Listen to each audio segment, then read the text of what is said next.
웬만해서 박수가 안 나오는데 오늘은 잘하셨어요. 할렐루야.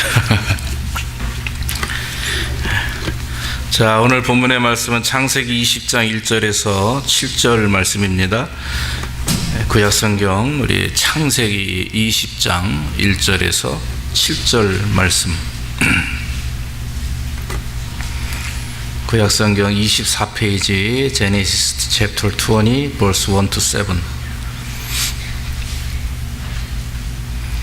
아브라함이 거기서 남방으로 이사하여 가데스와 술 사이 그랄에 우고하며 그 안에 사라를 자기 누이라 하였으므로 그랄 왕 아비멜렉이 보내어 사라를 취하였더니 그 밤에 하나님이 아비멜렉에게 현몽하시고 그에게 이르시되 내가 취한 이 여인을 인하여 내가 죽으리니 그가 남의 아내임이니라. 아비멜렉이 그 여인을 가까이 아니한 거로 그가 대답하되 주여 주께서 의로운 백성도 멸하시나이까. 그가 나더러 이는 내 누이라고 하지 아니하셨나이까. 그 여인도 그는 내 오라비라 하였사오니 나는 온전한 마음과 깨끗한 손으로 이렇게 하였나이다. 하나님이 꿈에 또 그에게 이르시되 내가 온전한 마음으로 이렇게 한 줄을 나도 알았으므로 너를 막아 내게 범죄하지 않게 하였나니 여인에게 가까이 못하게 함이 이 까닭이니라. 이제 그 사람의 아내를 돌려보내라. 그는 선지자라. 그가 너를 위하여 기도하리니 내가 살려니와 내가 돌려보내지 않으면 너와 내게 속한 자가 다 정령 죽을 줄 알지니라. 아멘. 아멘. 오늘은 그 반복되는 거짓말, 다시 말하면 아브라함의 그 연속적인 실수, 그 잘못을 통해서 우리 자신을 바라보고 그리고 하나님이 어떻게 그를 또 역사하시는지 한번 말씀을 통해서 보기를 원합니다. 여러분, 설교의 목적이 뭐라고 생각하십니까? 제 신학교 대학원 다니고 그럴 때 항상 설교학 시간에 설교의 목적이 뭐냐 하면 첫째는 하나님을 영화롭게 하는 것입니다. 하나님의 이름을 높이고 하나님을 존귀케 하는 것이고, 두 번째는 뭐냐면 사람을 겸손케 하는 것입니다. 그래서 말씀을 들을 때 내 자신의 죄를 깨닫고 또 회개하며 또 한편으로 감사하며 이렇게 회복되는, 그래서 사람이 특히 성도다운 삶을 살 수 있도록 역사하시는 것, 그것이 바로 하나님의 영광을 드러내는 일인데 이것이 바로 설교의 목적이라고 하는 거죠. 자, 오늘 성경 말씀에 보면 하나님이 직접 아브라함에게 말씀하시는 내용이 나옵니다. 그래서 그 말씀에 보면 인간의 약함, 아브라함의 모습을 통해서 사람이 얼마나 약한 존재인가 그걸 알게 되고요, 그리고 하나님이 얼마나 강하신 분인가 그걸 또 알게 되죠. 여러분, 오늘 말씀을 통해서 특히 아브라함의 연약함을 통해서 저와 여러분도 동일한 연약함임을 깨닫게 되고, 또 나아가 연약함에도 불구하고 변함없이 사랑하시고 용서하시는 그 하나님의 은혜를 경험하기를 주의 이름으로 축원합니다. 오늘 본문의 말씀을 보면 창세기 19장에서 소돔과 고모라가 멸망하게 되죠. 자, 이제 아브라함이 소돔과 고모라의 멸망과 롯의 가족들이 어떻게 구원받았는가를 아마 들었을 것입니다. 아브라함도 남쪽으로 이주합니다. 그래서 그랄이라고 하는 지역에 머무르게 되는데, 그런데 그 그랄이라고 하는 지역의 왕의 이름이 아비멜렉입니다. 아비멜렉.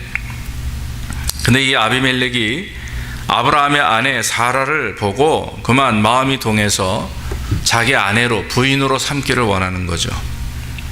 그 당시 왕이 얼마든지 마음에 드는 여인을 자기 부인으로 삼을 수 있는 권한은 있었습니다. 그런데 오늘 성경 말씀 보니까 아브라함이 그 아내 사례를 누이라고 말을 했다라고 하죠. 왜냐하면 이 그랄 지역 아비멜렉은 그 동네는 하나님을 알지 못하는 사람들이 살고 있는 성읍이기 때문에 이 아브라함은 심히 마음이 두려웠습니다. 그래서 만약에 자기 누이가 사라가 굉장히 연세가 있어도 이뻤던 것 같아요. 그러니까 왕이 보고서는 금방 그 사례를 아내로 이렇게 취하게 되는데, 이유는 뭐냐면 아브라함이 자기 아내 사라를 누이 동생이라고 말했고, 사라 또한 남편인 아브라함을 오빠라고 이렇게 말을 했기 때문에 아비멜렉은 당연히 자기 아내로 그 사라를 삼았던 것이죠. 근데 여러분, 성경을 가만히 보니까 이 아브라함의 즉 자기 아내를 누이라고 속인 것이 한 번이 아닙니다. 여러분이 창세기 12장에 넘어가 보면은 거기 뭐라고 나오냐면은 아브라함이 애굽으로 사라와 같이 넘어갑니다. 한 20년 전 얘기예요.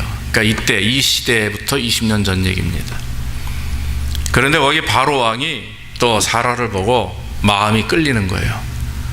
그래서 알아보니까 또 아브라함이 사라를 누이 동생이라고 말했고 사라는 또 아브라함을 오빠라고 얘기한 거죠. 그러니까 바로 왕이 또 사라를 자기 아내로 취한 겁니다. 그런데 하나님께서 또 나타나셔서 바로에게 말씀하시고 돌려보내게 하셨고, 오늘도 본문에도 아비멜렉의 꿈에 하나님이 친히 나타나셔서 그 여인은 네 아내 될 사람이 아니다, 아브라함의 아내다. 아비멜렉이 그러잖아요. 내가 분명히 너희 동생이라고 얘기했고 그 사라도 오빠라고 얘기했기 때문에 내가 왕의 권한을 가지고 아내로 삼은 것이지 제가 불법을 저지른 것은 아니지 않습니까?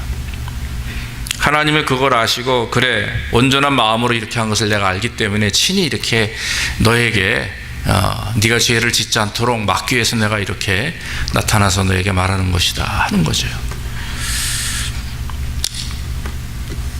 이런 아브라함의 거듭되는 실수와 거짓말은 아브라함의 삶 속에 약간의 문제가 있음을 발견합니다. 우리가 창세기 12장에 보면은 하나님께서 아브라함에게 본토 친척 아비 집을 떠나서 남방으로 내려가라, 내가 지시할 곳으로 가라 했을 때 아브라함은 두말하지 않고 하나님 내가 왜 가야 됩니까? 불편하고 힘든데 막 이런 얘기를 안 했어요. 그냥 예 하고서 갈 바를 알지 못하고 남쪽으로 내려갔다. 히브리서 11장에서 그렇게 말하죠.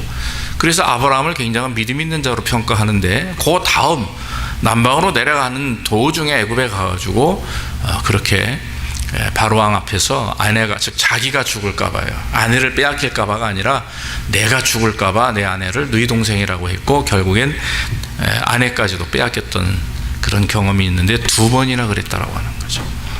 왜 이렇게 동일한 범죄를 잘못된 범죄를 계속해서 반복해서 우리가 짓게 되느냐 하는 거예요. 여러분 그런 일 없으세요? 동일한 잘못을 동일한 실수를 계속해서 알면서도 나도 모르게 또 저질르게 되는 일들 우리는 많이 경험합니다. 왜 그렇습니까? 오늘 본문의 내용을 보니까 하나님보다 아브라함은 사람을 더 두려워했다라고 하는 거죠. 죽을까봐라고 하는 단어가 나옵니다.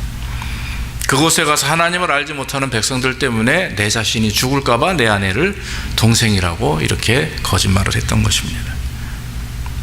우리가 여러분 왜 하나님을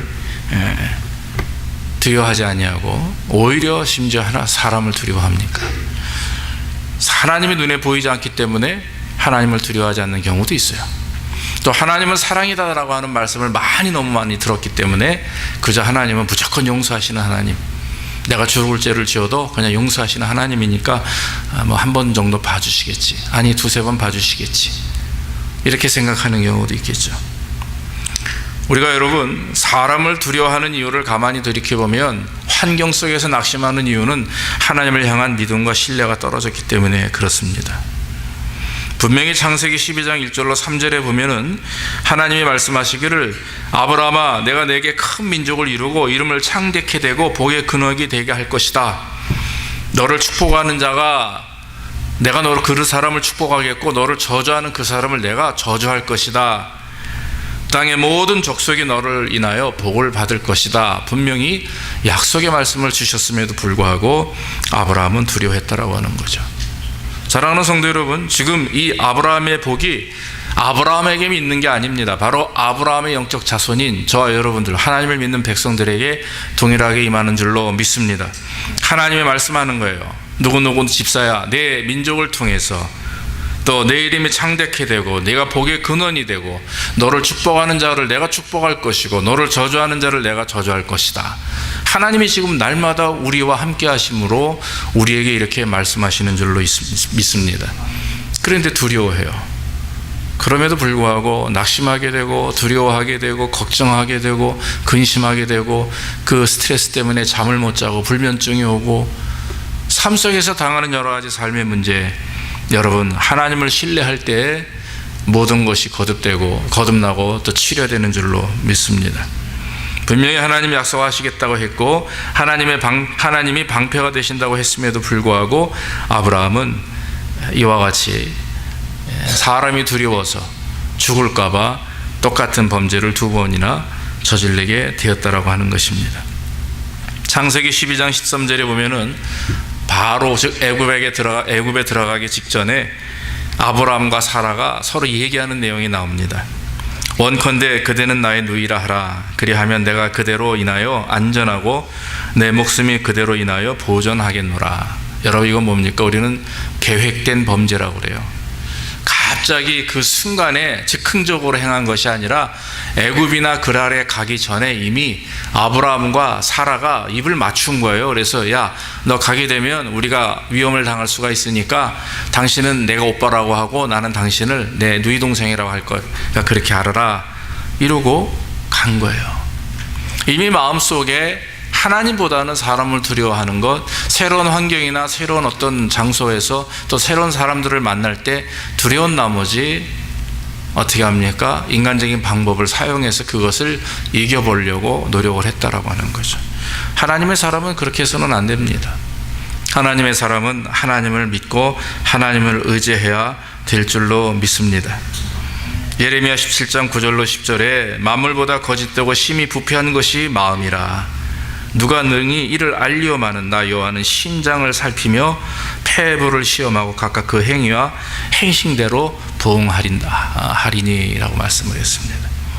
사랑하는 성도 여러분, 하나님은요 우리의 마음과 생각을 다 아시는 분입니다. 내가 행동하지 않아도 내 얼굴은 웃고 있지만 내 안에는 분노와 또한 어떤 그런 여러 가지 모습들이 있다면 그것은 하나님 앞에 범죄하는 거죠. 왜? 하나님은 이미 내 외모를 보시는 분이 아니고 내 심장과 폐부를 아시는 분이기 때문에. 사람에게 보여주는 내 모습은 웃고 있고 또 편안해 보이는 것 같지만 그러나 내 안에 있는 나의 고통과 아픔과 또한 어떤 투기와 질투와 이런 사악한 것들은 하나님이 다 평가하고 계신다라고 하는 것입니다.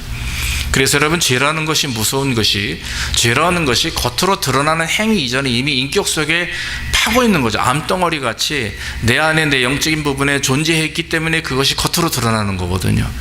그러니까 여러분, 겉으로 선한 일을 한다라고 하는 것이 중요한 것이 아니라 내 안에 암덩어리와 같은 그 죄를 얼마나 하나님 앞에 고백하고 소멸시키느냐가 문제예요.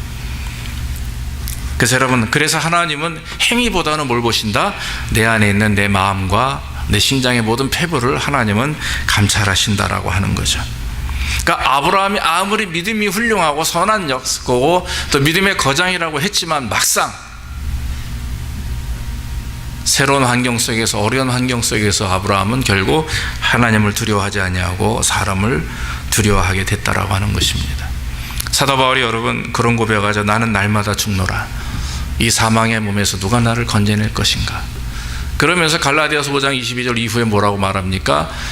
나는 십자가에, 그리스도의 십자가에 내가 못 박혔다 말씀합니다. 그러니까 날마다 죽는다는 말의 의미 속에는 날마다 내 자신을 십자가에 못 박는다라고 하는 것을 의미하는 거죠.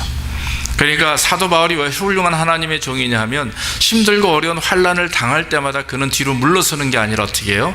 그 자신을 어디에다 못을 박습니까? 그리스도의 십자가에 못을 박는 거예요. 그러니까 사도 바울이 힘들고 어려울 수 있도록 그의 신앙은 어떻게 되죠? 업그레이드 되고 성장해 나가는 거예요. 그게 기독교 진리입니다. 그게 하나님이 사랑하시는 자의 원리예요. 할렐루야. 힘들고 어려울수록 여러분들의 신앙이 성장하기를 주의 이름으로 축원합니다. 또한 아브라함의 가만히 모습을 보니까 영적인 게으름이 있었던 것 같아요. 다시 말하면 하나님과의 관계 속에서 경건한 신앙생활이 이어지지 않았을 것이다라고 하는 것입니다. 분명히 본토 친척 아비 집을 떠나서 남방으로 내려가면서 가는 곳마다 그는 예배하는 자였어요. 그런데 두려운 나머지 잊어버리게 되니까 어떻게 돼요? 하나님을 예배하는 것, 그동안 해왔던 예배와 경건한 삶을 놓치게 되었다라고 하는 거죠. 사랑하는 성도 여러분, 아무리 우리가 신앙이 훌륭하고요, 제가 목사고 목사 아버지가 됐어도, 여러분들이 집사님, 권사님, 장로님 뭐가 됐어도요, 그 직분하고 우리의 삶하고 일치가 안 되는 경우가 90% 아니겠습니까? 솔직히 말씀드리면. 이유가 무엇입니까? 삶 속에서 목사다운 삶이 아닙니다. 집사다운 삶이 아니에요. 장로 같은 삶이 아니라 하나님의 사람의 삶으로 살아야 될 줄로 믿습니다. 겉딱지는 다 떼고 하나님 앞에 나약한 인간의 모습을 가지고 하나님 없이는 내가 아무것도 할 수 없습니다. 나는 어린아이나도 못하는 자입니다. 나는 지혜롭지 못하고 어리석은 자입니다. 라고 하면서 하나님 앞에 지금 내가 가지고 있는 비전이나 꿈이 중요한 것이 아니라 내가 하나님 앞에 벌거벗은 몸으로 온전히 서 있는가가 더 중요하다라고 하는 거죠. 다윗은 왕이었습니다. 모세는 지도였습니다. 히스기야도 왕이었어요. 그런데 여러분 어떻습니까? 다윗은 지금 이스라엘 백성들이 나라를 지키기 위해서 전쟁터에 나가가지고 지금 다 싸움을 하고 있는데 오후 3시쯤에 멍하니 피곤하니까 말이죠. 졸려가지고 옥상에 올라가서 괜히 왔다 갔다. 그 시간에는 기도하는 시간이에요. 그 시간에는 왕이 자기 집무실에 앉아가지고 전화 받아야 되는 시간이에요.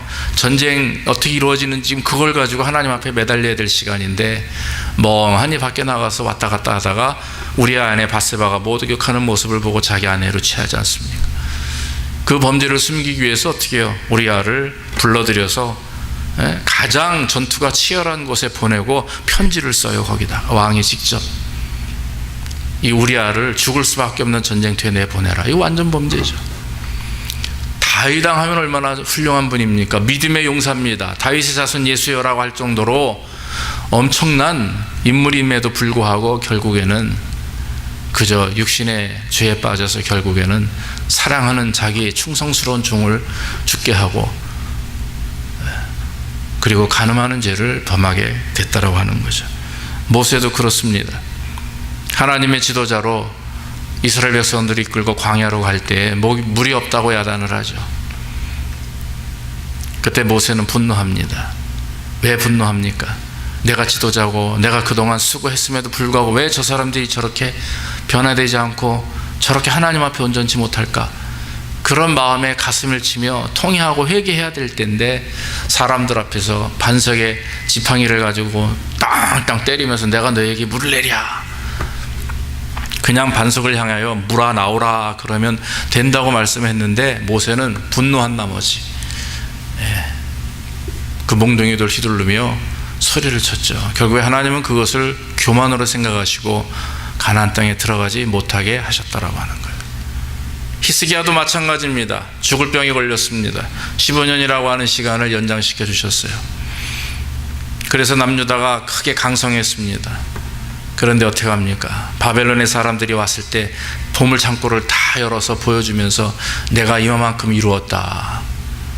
강대국 앞에서 자기 자신을 자랑하길 원했죠. 하나님은 그것을 교만으로 여기시고 그 대가 아닌 시간이 흐른 이후에 유다가 바벨론에 의해서 멸망당할 것을 말씀하셨어요.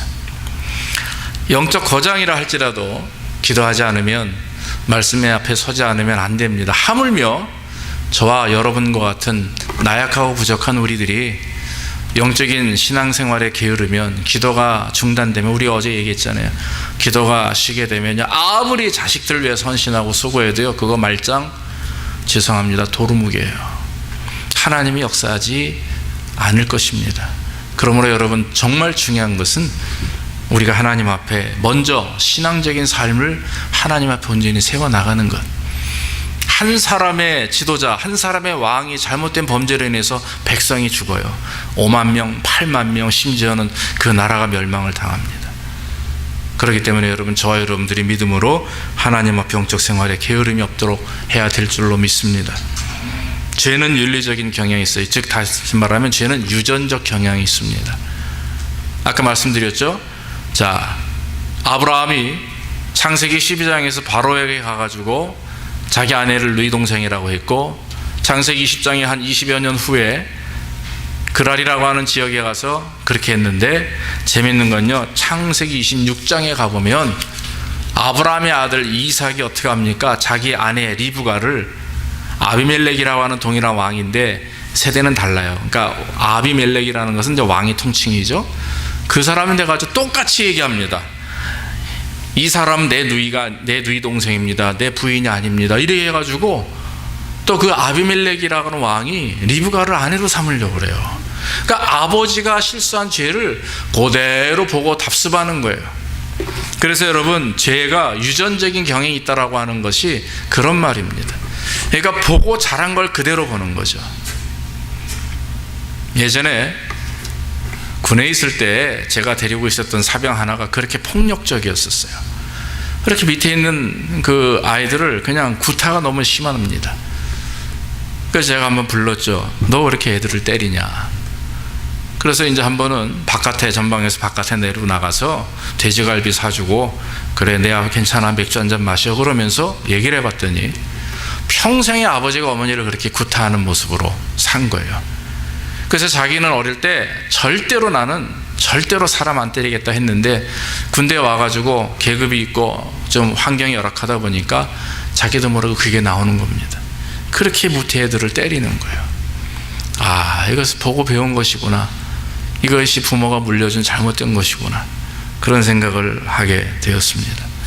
아브라함이 2번이나 그렇게 범죄하게 될 때 그의 죄는 물려지게 된 거예요. 결국 이삭도 그렇게 합니다. 또 야곱이 아브라함의 손자죠. 아브라함의 아들 이삭이 있고, 이삭의 아들이 야곱과 에서가 있어요. 에서가 형이고 야곱이 동생인데, 이 야곱이 잔꾀가 많죠. 그래서 어머니하고 리브가하고 같이 꾀를 펴가지고 형 에서의 장자권을 뺐습니다. 팥죽 한 그릇에 사는데 사는 방법이 교묘해요. 그래서 형은 붉은 털이 많다. 에서라는 게 붉은 털이 많은 의미잖아요. 그래서 몸에 털이 많은 사냥꾼입니다. 그런데 양을 잡아가지고 몸에다가 양가죽을 이렇게 털을 묻혀놓고서는 아버지 이삭이 연세가 있어서 이제 눈이 잘 안 보이시니까 목소리를 이렇게 변조해가지고 아버지 나 예서예요 그러고 나서는 엄마가 만들어진 고기를 갖다가 내놓고 맛있게 드시게 하고는 축복 기도를 해요. 그 당시에 이제 가장이 축복하는 것이 다 그것이 이루어지니까 만져보니까 몸이 부실부실 털이 나 있어요. 그러니까 에서를 야곱인 줄 알고 이삭이 마음껏 축복합니다. 에서가 나중에 왔어요. 후에 짐승 잡아가지고 와가지고 아버지 맛있는 거 해드릴게 했더니 아까 너 왔지 않았냐? 아까 음식 안 해줬냐? 그러면서 내가 너 에서인 줄 알고 나 다 축복했는데, 그래가지고 에서와 야곱이 원수가 되죠. 수십 년 동안 도망다니고 쫓아다니고 하는 거 아니겠습니까? 그런데 여러분, 재밌는 건 뭐냐면 그렇게 형의 장자권을 빼앗았던 야곱이 똑같은 그런 보응을 받습니다. 그게 뭡니까? 자기가 가장 사랑하는 10아들 중에 마지막 아들은 요셉. 그 형들이 말이죠, 10명의 형들이 아버지가 요셉만 사랑하는 것을 알고서는 작당을 해가지고 요셉을 팔아먹이잖아요. 그리고 나서는 요셉의 채색 옷에다가 양을 죽여서 피를 묻혀가지고 아버지한테 가져와서 아버지, 우리 동생 요셉이 짐승에게 이렇게 먹혔어요. 그랬더니 야곱의 평생에 요셉을 만나는 그 전까지 수십 년 동안 야곱은 슬픔 속에서 삽니다. 지가 했던 대로 그대로 당하는 거예요. 다윗도 마찬가지고, 성경에 나와 있는 인물들이 그런 일들이 많이 있습니다. 어떤 사람은 이거를 가계적 저주인가 이래가지고 이단적인 신화 해설을 가지고 이단화된 것도 있는데, 제가 말씀드리는 거는 이런 가계, 즉 전통적으로 자식이 부모의 죄를 물려받는다라고 하는 의미가 아니라 본대로 자녀들이 자기도 모르게 행한다는 거예요. 할렐루야. 그렇기 때문에 저와 여러분들의 삶 속에서 정말 부모로서 자녀들에게 온전한 모습으로 보여주어야 우리의 자녀들이 우리의 실수를 거듭하지 않는다라고 하는 것입니다. 사랑하는 여러분, 그러나 오늘 여러 가지 이런 연약함도 있고 반복되는 죄악도 있고 또 우리 인격 속에 또 영적 게으름이 있지만, 하나님은 한 번 구원한 사람들을 끝까지 책임지시고 인도하시는 걸 알 수가 있죠. 오늘 성경 말씀에도 보니까 하나님이 어떻게 역사하십니까? 아무리 우리가 부족하고 연약해도 하나님은 우리를 사랑하셔서 우리를 향한 구원의 계획을 이루시기 위해서 직접 발벗고 뛰시는 거예요. 자, 아브라함, 사라, 분명히 하나님이 약속하셨습니다. 내 이름을 창대케 할 것이고 하늘의 별과 같이 땅의 모래알같이 너의 잔손이 번창케 할 것이다 라고 구원의 약속을 하셨죠. 그것을 이루기 위해서 하나님은 친히 아비멜렉의 꿈에 나타나셔서 스탑 하는 거예요. 아브라함의 아들 이삭을 죽일 때 하나님이 또 말씀하셨죠. 스탑. 중간에서 죄를 범하고 또 온전치 하나님의 구원 계획이 망그러뜨리려고 하는 인간의 그런 모습 속에 하나님이 역사하시고 개입하셔서 그것을 막으시는 분이에요. 여러분, 우리가 하나님 앞에 온전한 믿음으로 살고 하나님 앞에 구원받은 백성으로서의 자긍심과 의지를 가지고 하나님께 영광 돌리기 위하여 헌신하고 여러분들이 예배할 때 하나님은 역사하시는 줄로 믿습니다. 아니요, 여러분들이 부족하고 약해서 쓰러지고 넘어지고 무릎팍이 다 깨져도 우리 하나님은 딱 여러분들 붙들고 계세요. 할렐루야. 이렇게 붙드는 게 아니라 말씀드렸잖아요. 이렇게 붙들고 계세요. 이렇게 붙들면 빠진다고 그래요. 근데 이렇게 잡으면 빠지질 않습니다. 내가 놓으려고 해도 하나님이 놓지를 않으세요. 왜냐하면 구원받은 백성은 영원토록 하나님 앞에 서기 때문에 그렇습니다. 그래서 여러분, 오늘 성경 말씀에도 아비멜렉이 꿈에 나타나셔서 내가 취한 이 여인을 인하여 내가 죽으리니 그가 남의 아내임이라 말씀하시면서 그 사악한 자리에 어떤 그런 환경과 인물 속에 하나님이 직접 역사하시고 축복하심으로 우리를 범죄치 않도록 인도하시는 것입니다. 또 한 가지는 하나님의 용서하심이 있다라고 하는 거죠. 여러분, 저와 여러분들이 혹시 같은 죄를 계속해서 반복할지라도 낙심하지 마십시오. 아유, 어제도 내가 이걸 했는데 오늘도 또 이 짓을 하네. 그러면서 가슴 치고 마음 아파하죠. 여러분, 좌절하지 마시기 바랍니다. 하나님이 용서하십니다. 그런데 여러분, 그거를 역이용해서는 안 돼요. 하나님이 용서하시니까, 하나님이 나 인정하시니까 뭐 이 정도쯤이야. 천만의 말씀이야. 화인 맞은 양심이라고 그래요. 그게 시간이 지날수록 변화가 안 되면 담뱃불로 계속 지저대면 아무리 뜨겁게 달궈도요, 이것이 결국엔 나중에 고통을 모른다고 해요. 그게 화인 맞은 양심이라고 합니다. 지진 곳에 계속 지져지면 문제가 되죠. 사랑하는 성도 여러분, 우리의 삶이 우리의 죄를 범할 때 우리는 회개해야 됩니다. 하나님의 용서하심을 믿고 그 감사하는 마음으로 그냥 넘어가는 게 아니라 그 죄를 회개하고 돌이키기 위해서 우리는 하나님 앞에 철저하게 기도해야 될 줄로 믿습니다. 하나님의 용서는 그러나 완전합니다. 불완전하지 않습니다. 저와 여러분들이 날마다 회개하고 주님 앞에 간구하고 기도할 때 하나님의 용서는 완벽하게 우리 안에서 역사하시는 줄로 믿습니다. 여러분, 아이들 키우다 보면은 우리 아이들이 있지만 얘네들이 동일한 죄 맨날 죄라기보다는 동일한 실수를 맨날 하잖아요. 맨날. 그리고 혼나면서도 또 돌아서면 또 하고 혼나면서도 돌아오고, 그 몇 번 똑같은 거 됐다고 어느 부모가 너 내 아들 아니야로 쫓아내고 그런 사람이 어디 있어요. 쟤네들이 영원토록 내 아들이고 내 딸 아닙니까? 하나님이 주신 거죠. 마찬가지입니다. 우리가 하나님 앞에 부족하고 약해서 반복되는 죄를 범할지라도 하나님은 너는 내 아들이다, 사랑하는 너는 내 딸이다, 내 이름이 내 생명책에 기록되어 있느니라 하나님이 결정하셨으면 하나님은 끝까지 지키시는 줄로 믿습니다. 그러므로 저와 여러분들이 자녀로서 아버지 앞에 용서를 구하고 회개하듯이, 비록 야단 맞고 심지어는 두드려 맞고 혼나도 영원토록 내 아버지고 내 어머니가 되듯이 우리 하나님은 우리가 범죄하고 우리가 실수하더라도 용서하는 분이십니다. 믿습니까? 그러므로 우리는 중요한 것은 반복되는 죄의 습관이 있으면 빨리 바꿔야죠. 그래야 우리 아버지가 기뻐하시잖아요. 그렇기 때문에 우리는 하나님 앞에 우리 죄를 고백하고 돌이켜서 주님께 영광 돌리는 삶이 되어야 될 줄로 믿습니다. 결론적으로 말씀을 드립니다.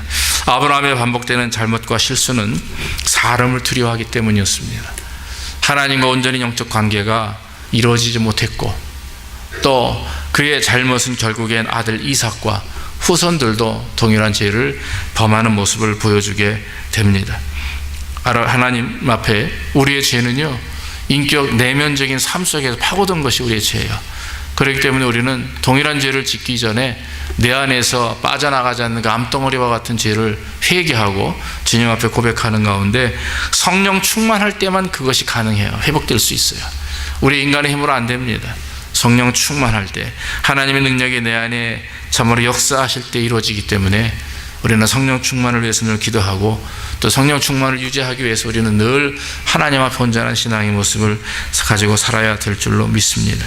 그러므로 혹시 여러분들의 삶 속에 어려움이 있다고 할지라도 용서하시는 하나님을 의지하며 저와 여러분들이 다시는 반복되는 그런 잘못과 실수가 우리의 삶 속에서 일어나지 않도록 저와 여러분들이 늘 회개하며 기도하며 주께 영광 돌리는 삶이 되기를 주의 이름으로 축원합니다. 기도하겠습니다. 하나님 아버지, 아브라함의 모습을 보면서 우리의 모습을 봅니다. 동일한 죄를 계속 범함에도 불구하고 그것이 얼마나 위중하며 시급한지 깨닫지 못함을 용서하여 주옵소서. 하나님, 우리의 마음과 생각이 일치가 되지 않습니다. 우리의 비전과 꿈이 하나님의 꿈과 하나님의 비전이 아니라 내 자신의 꿈과 비전이 있을 때가 있습니다. 하나님, 우리를 용서하시고 하나님, 먼저 우리 자신이 하나님 앞에 온전히 설 수 있도록 인도해 주옵소서. 내 내면 속에 있는, 내 인격 속에 있는 잘못된 죄악들을 하나님 도말하여 주시고 성령 충만하여 하나님 앞에 온전히 설 수 있도록 인도해 주옵소서. 우리가 아버지 보기 좋은 종교 생활이 아니라 정말 하나님 앞에 무릎 꿇으며 기도하는 그런 온전한 신앙생활 되게 하시고 정말 우리의 마음과 삶이 또 행위가 하나가 되어서 주님께 영광 돌릴 수 있도록 인도해 주시옵소서.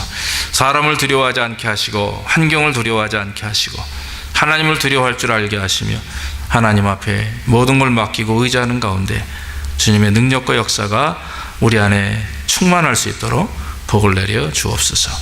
예수님의 이름으로 기도하옵나이다. 아멘. 우리 330장 찬송하시면서 힘을 드리겠습니다.